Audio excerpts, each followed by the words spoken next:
Hey folks, Ken from Mountainside here. I'm actually in town today, and we're here to talk with Sonia Phillips here about the Town and Trail Fest that's coming up here in Hot Springs.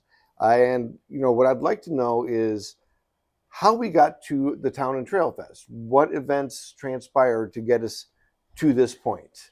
Well, you don't have to give the whole history, but let's at least a brief snapshot. Well, we had this hurricane called Helene. Now, so I feel like that's the answer to a lot of that right now. But in some ways, it is. Historically, Trail Fest has been a part of Hot Springs since 1987, to my understanding. And I think it's been passed along through numerous nonprofits. I know at some point, Debbie Delisle and Stacy Wood were involved in it, I think, as they were forming Woodson Branch School.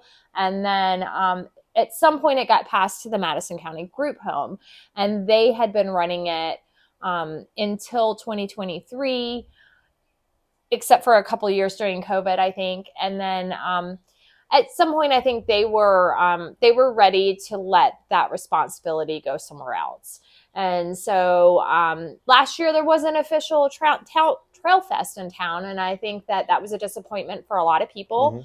Mm-hmm. We are the second largest trail celebration for the Appalachian Trail in the nation. The big one's over in Damascus, Virginia, and then there's also a smaller one in Harper's Ferry that's the Flip Flop Festival. So Trail Fest didn't have a home. Then comes Hurricane Helene, of course, and in the wake of that, Rebuild Hot Springs was formed, which is a new nonprofit in our area, and raising money for residents that lost their jobs or had damage to their homes, or businesses in the area that don't get funding from other places unless it is grant money. Also for the municipality to help repair some of the things that we're waiting on that doesn't qualify under the FEMA umbrella. So Rebuild decided that they would adopt Trail Fest as one of their new fundraisers moving forward. So we have a home for it now, which is awesome. But in that process, we felt like that maybe a Trail Fest was a little too limiting. We wanted to make sure that everyone understood, everyone in the area, that this isn't just for the hikers. This is for the locals to come out and celebrate. Mm-hmm. Celebrate what a special area we have. I think even amongst sometimes the local community, we don't realize what a special area this is to other people that are just hiking through. If you're hiking north on the Appalachian Trail going to Maine, this is going to be the first town you actually walk through the town. Right. And there's only a handful of towns on the trail that's what's happening. Okay. So this really is a special place for so many reasons to so many people. But we really wanted to bring the rest of the town in on this and say, this isn't just about hikers. This is about all of us. Right. And all of us that make this a welcoming place for hikers and all the other visitors that come to our area. So it was renamed Town and Trail Fest, and that name hopefully will stick. And we will move forward with this event. But this year it's extra special because this is going to be our official grand reopening of the downtown. We're going to have a ribbon cutting. I think everybody is super excited to celebrate the progress we've made at this point. And just so people understand, you mentioned that, it's like a grand reopening of town. What happened during the Helene event that we have to have a grand reopening? So for those that haven't visited our area during Hurricane Helene, for us, the downtown and surrounding areas were the hardest hit. So that means almost all of our businesses were affected one way or the other, whether it was just that they had to shut down for a couple of weeks because of a loss of power, a loss of water, or they've been shut down for now 6 months or more, just getting back into business because their entire property was lost. And I think when people hear about loss to the hurricane, in our area, it was flooding damage mainly. Right. There were some trees that came down and things like that, especially up in the higher elevations around us. But for our downtown, it was a flooding issue. And a lot of people think flooding, they think the water comes up and the water goes down and then it's a benign event. But other than just kind of the mess that's left behind. But in this area, what it really was raging rapids running through our downtown area. And in fact, up to my property line, which is right here in front of me, which I would have never expected. And you're pretty far away from the I'm creek. pretty far from the creek. So I think that, the amount of destruction was shocking to everyone, locals included. We just had no idea that we were going to have 20-foot deep sinkholes in the downtown, and businesses that the water had gone down into the basement and busted back up through the floorboards.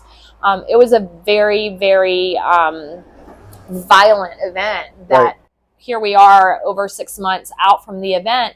And honestly, we've only got 2 businesses that I'm aware of that were completely destroyed by the flood that are now operating in some capacity out of their original location. We have a couple others that have moved to a new location or a temporary location. But it was really a huge amount of destruction. And so that's where Rebuild Hot Springs came in and formed a group so that, one thing that I learned about nonprofits is you have to stick to your mission. Yes. So, if you are, collecting money for something that's outside your mission, then you're not able to distribute it with all the advantages that a nonprofit gets. And so it was really important to have a nonprofit whose mission was this recovery and also in the future being prepared for devastating events, incidents where there might need help. There might need to be help to step in. So, that's where all of this came from. Okay, and so I think we've come a long way in town, as far as rebuilding efforts and things of that nature. Would you say that's because of the people, the local people and volunteers, or another outside agency coming in? Oh, wow. That's such an easy one. Definitely, I feel like the rebuilding of town has been primarily a grassroots effort. Certainly there have been some organizations like FEMA that have come in and written some checks primarily for individuals who possibly, had some losses, but even the municipality hasn't seen money yet from FEMA, and FEMA doesn't help businesses, and FEMA, just leaves a lot of gaps. I will say, of all the outside organizations that came in, hats off to the National Guard. Those guys are amazing. Awesome. So if our government does something right, the National Guard is it. But largely it's been locals. It's been our neighbors from across the border in Tennessee or, across the mountain the other way, towards North Carolina that have come in to help. Okay. It's been a community pulling together from day one, to make things happen, because for a while we were literally cut off from other people as well. Right. But I think it was a pretty quick realization that if we were still waiting around for the government or government organizations to help us out, nobody would be open. The bridge would still be closed. Nobody would be open right now. So yeah, I think, you really realize how lucky you are to live in a community like this. Yes. In the wake of something this terrible, because the tight-knit nature of our community allowed for quick communication and for people know each other here. Yes. And boy, if we didn't know each other before, we do now. People were just able to do. Yes. Exactly. Yes. And one of the things I remember distinctly is you were saying about everybody working together. It didn't matter if you were a hippie or a hillbilly, or if you were born here or you're a transplant. Everybody was working together to get the job done. And nothing washes away some lines like something crazy like this. Yeah, exactly. So now we're at the point in time where we're talking about a grand reopening for town, the Town and Trail Fest. Now, what all is going to be happening? Because there's a Friday and a Saturday plan that I've seen. So tell me a little bit about. Let's start with the Friday. What's going on Friday? Well, actually, let's start with May 1st, which is actually Thursday. Okay. So we're going to have an initiative in town to help support these businesses that are back up and operating. And it's going to be for all the businesses that choose to participate in town, which I'm guessing is going to be most of them. we are going to have raffle tickets for every purchase you make in town starting Thursday, May 1st, going through probably around noon on that Saturday, May 3rd. We're going to have those businesses handing out raffle tickets with each purchase. Awesome. And those raffle tickets you can bring to the event on Saturday, May 3rd, the main event down at Hot Springs Resort and Spa. And we're going to have a bunch of raffle items lined up in front of the main stage. And you can put your ticket in a jar for one of those prizes. So we really, part of our big goal of this event is really to support the town, the business owners that have lost so much during all of this.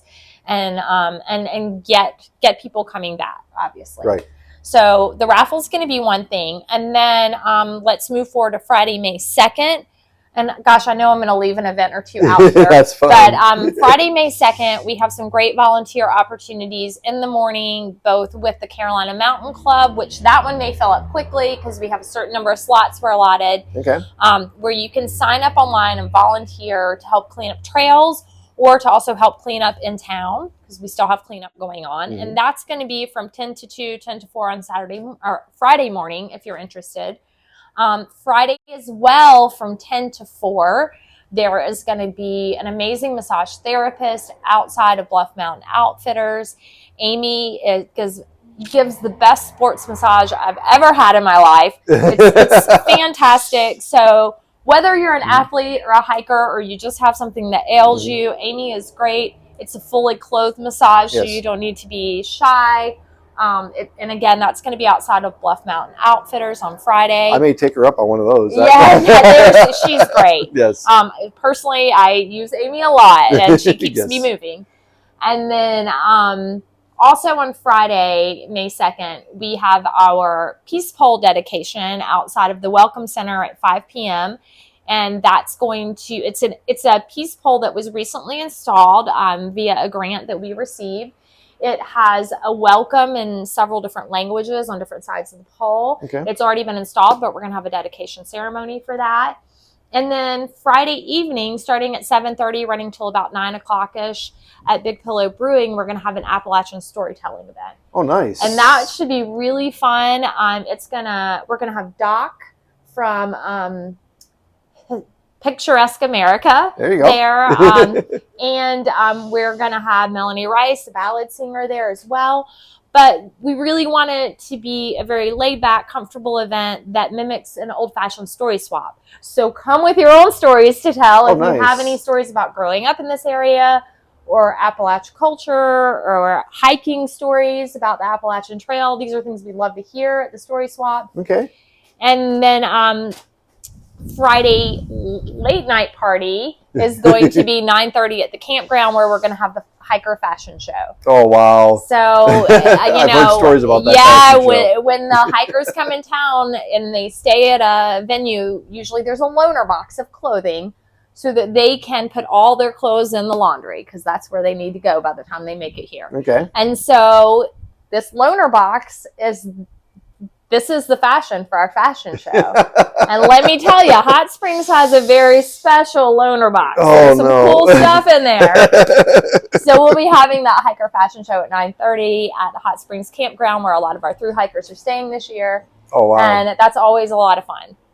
And then we are not going to stay up too late, because we know 9:30 is about hiker midnight. So after that, we will be going to bed and ready for Saturday. And Saturday is going to be our main event. It's going to kick off with a yoga session at 9:30 in the morning over at Big Pillow Brewing. Okay. And then 10 o'clock, the main event starts at Hot Springs Resort and Spa. Very nice. And so what that is going to be is we have a main stage. There's going to be entertainment, fans, a Contra dancing demo at 10 in the morning or 11 in the morning. There's going to be games. We have a cornhole tournament also starting at 11. Make sure if you want to be in the cornhole tournament, you sign up online. Sign up online. Awesome. Townandtrailfest.org. Sign up online for the cornhole tournament.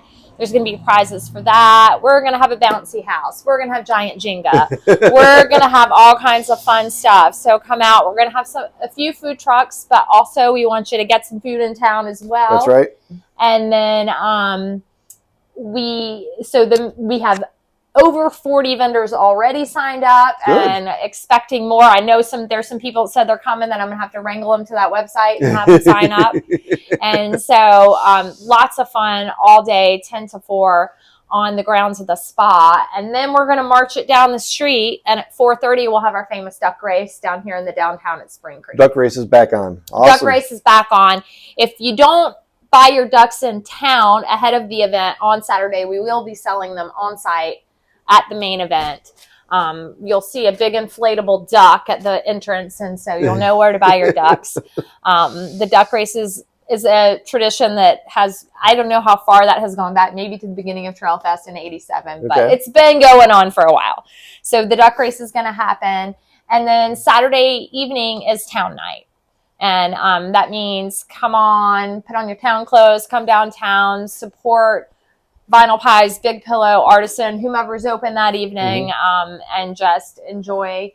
And then Sunday morning, there will be a brunch at Avast Riviera. But we understand if you do have to run out of town on Sunday, you can get coffee at Sarah Joe's, or you can grab and go at the Hillbilly. There's so many options for you for Sunday breakfast. So, we're also super excited about that. We do have a schedule up on that website, townandtrailfest.org. Okay. We're adding things. I'm literally adding things to the schedule every day. I'm like, town, tell me what you got.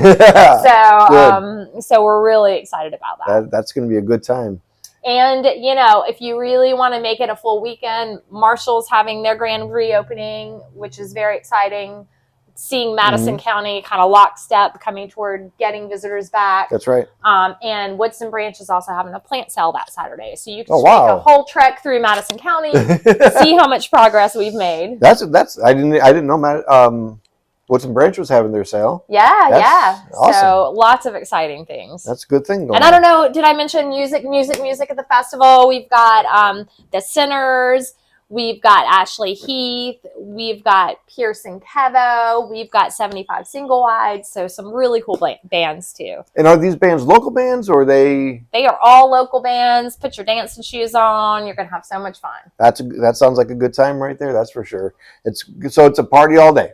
Party all weekend. All weekend. Well, there's some work involved too, with the volunteer cleanups and everything. So. Right. But if that's not your speed, you can go get a massage instead. Exactly. Or you can do both. There you go. Or just hang out in town and just relax and go at the different stores and buy some stuff. Yeah, I think stay tuned, because I know Vast Riviera has some events they're going to be doing leading, on for the weekend. Okay. I think I heard something about a button making event where you can make some cool, some cool buttons and some flair. That's the word I was going for. So you can make some flair to wear out to Trail Fest. There you go. That sounds like fun. So if you're in the area, or if you want to come out to the area from May 1st to May 4th, basically, it's townandtrailfest.org. I'll leave a link in the description below.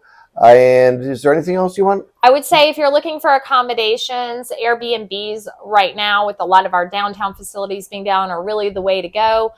If you need help with those, Hot Springs Getaways can help you with that. We have some lovely local ladies that work for Hot Springs Getaways, and they can help get you placed if sometimes that can be an overwhelming, chore to try to find something. Okay. So, grand reopening. Come and stay a couple nights. Enjoy the town. See what Hot Springs is really about, and then get out and enjoy the county a little bit too. So, again, I'm Ken from Mountainside Homestead. This is Sonia Phillips from right here in town, and we're all going to say thank you. Thank you. Y'all take care now.